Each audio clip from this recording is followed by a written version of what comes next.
Hey guys, today is day 3 of my 30 days to shred, and there are a few important points to keep in mind when you're cutting to show that muscle definition in your core and whatnot. It's really important that you don't lose muscle mass while you're shredding the fat. And at the end of this video, I'm going to talk about that.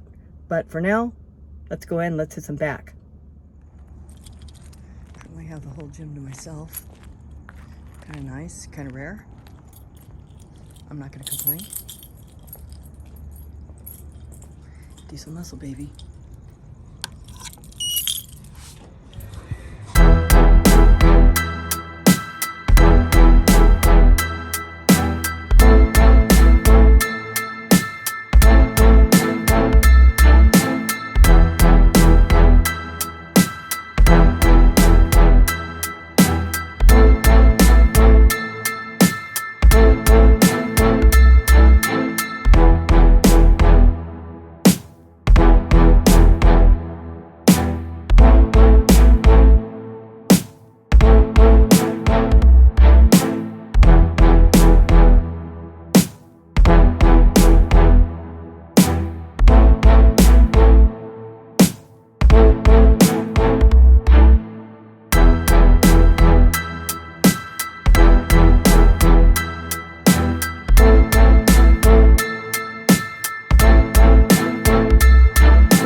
Well, hey guys, that was a pretty good back session.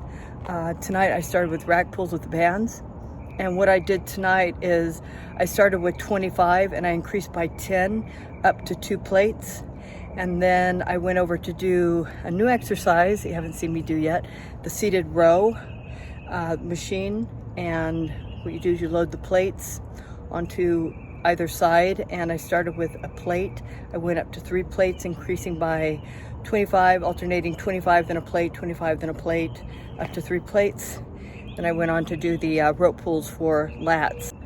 And I finished off with some biceps. I just did the basic rope hammer curl and the standard curl with the bar, and then I was done. So anyway, as you guys know, I'm doing a 30-day shred, and I'm taking you through the journey of doing this.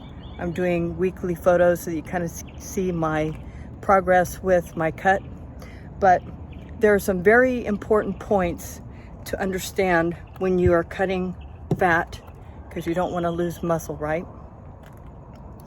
So there's 3 main keys to this: how you eat, how you lift, and how you hit, okay?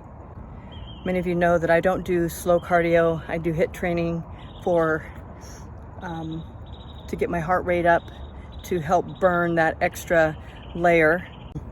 If you want my HIIT program, my 20-week HIIT program, you can subscribe to my newsletter. There's a link in the description below. But anyway, so basically the key is that you want to keep eating, okay? You don't want to cut your calories so low that you're weak and you can't lift, or that you end up sick, because HIIT really takes a lot out of you, right? So eating is key. Basically what I've done with my diet is I'm eating more lean, even though I eat healthy year round, but I'm eating more lean. And I'm, for example, like with my shakes, I'm only doing half the amount of peanut butter and then the 2 scoops of protein and half the amount of the coconut milk that I usually add. That's just an example. My meals pretty much consist of a meat, sweet potato, and a vegetable. And then I don't eat grains, so that's one thing about my diet, which is something I'm choosing not to do. And anyway, so eating is really important. Don't deprive yourself of calories, because that is not going to get you the results. What's going to get you the results is eating lean, eating enough, and being able to do your HIIT training at least twice a week. I say twice a week because if you're doing it right, it's going to take a lot out of you. And actually, I'm not doing HIIT on the days I lift. So on the days I do HIIT, I'm just doing HIIT, and I'm doing HIIT right now twice a week. So tomorrow will be a HIIT day, and then I'm actually not planning on taking any days off for this 30 days. I'm just going to do 5 lifting days and 2 HIIT days. And my HIIT training program, it actually builds on itself weekly in various ways. And so if you subscribe to my newsletter, you'll get those details.